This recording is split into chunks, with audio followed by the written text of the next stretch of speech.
When it opens in 2018, Crossrail will connect 28 existing stations to the West End, the City and Canary Wharf through 21 kilometres of new twin-bore tunnels under central London. 8 tunnel boring machines, or TBMs, will drive through the ground to create Crossrail's tunnels. A TBM is 148 metres long and weighs 1,000 tonnes. This is the equivalent of 14 London buses end to end and a staggering 143 buses in weight. It has a rotating cutter head at the front and a series of trailers behind housing all the mechanical and electrical equipment. There are 2 types of TBM being used by Crossrail: earth pressure balanced TBMs and mix shield TBMs. 6 earth pressure balance machines will be used for the 18 kilometres of tunnel through the clay to the west and the riverbed deposits in the east, while 2 mixed shield machines will be used to drive the tunnels through the chalk beneath the River Thames. Depending on the geology below and the buildings above ground, each TBM will travel between 90 and 150 metres each week, ending up to within a millimetre of where it needs to be. The first part of the TBM's work is the tunnelling phase.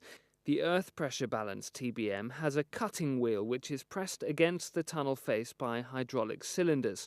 Inside the cutting wheel, the disc cutters and scraping tool loosen the material. If the earth is unstable, and to stop the tunnel face collapsing or digging too fast, the TBM uses the soil that has already been dug out by the cutting wheel to support the tunnel face. This creates a stable environment for the tunnelling to move forward. The tunnel face is continuously monitored by pressure sensors. They check the turning power of the cutting wheel and the screw conveyor, and they also keep track of the material that's been excavated. The material is then taken away on conveyor belts. Once the tunnelling phase is done, the cutting wheel and screw conveyor are stopped and the ring building phase starts. A complete tunnel ring consists of several lining segments made of pre-built reinforced concrete. These are made in a special factory above ground. They must match the exact size required and are taken into the tunnel on flatbed rail cars. The concrete segments are fed in by the segment feeder and lifted into place using a vacuum. The hydraulic cylinders are temporarily retracted in order to provide enough space for the new segment. The segments are positioned with millimetre precision and held in place by cylinders before being finally bolted into position. The conical keystone is put in from the front to complete the lining ring. Each individual tunnel ring is built in a slightly conical form.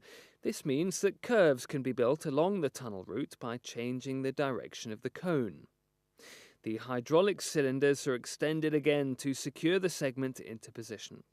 During all this work, the people and machines are protected by the shield skin from the saturated ground where water is under pressure.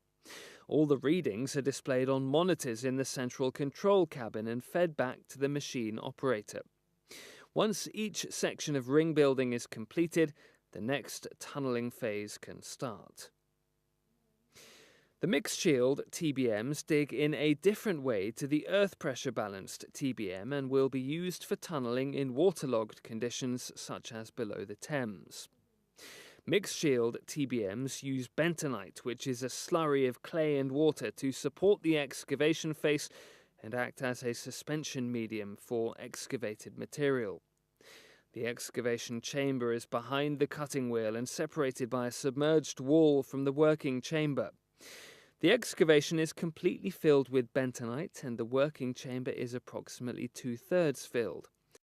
The 2 chambers are connected in the form of communicating pipes via an opening in the submerged wall. A filter cake is created ahead of the cutting wheel by pressurizing the bentonite in the working chamber with compressed air. The bentonite penetrates the ground to form a membrane which holds back water. Changes in the soil can be handled by adjusting the pressurization. The dug-out material falls into the excavation chamber. Small grains are dissolved into the bentonite and bigger stones and debris fall to the bottom. Flushing nozzles guarantee smooth removal of the excavated material. The excavated material is pumped through the suction line to the separation plane at the surface. Here, the soil is separated out and removed from the bentonite suspension through a centrifuge, and the clean suspension is transferred back into the slurry circuit. As tunnelling advances, the flexible extension lines are installed to extend the lines after each thrust phase. Crossrail's first pair of TBMs, Phyllis and Ada, will construct Drive X, travelling from Royal Oak to Farringdon. A second pair of TBMs, Elizabeth and Victoria, will construct Drive Y, starting from Limo in Docklands and heading under central London to Farringdon. A further 2 TBMs, Mary and Sophia, will construct the tunnels for Drive H, running underneath the Thames from Plumstead to North Woolwich, followed by Drive Z and Drive G.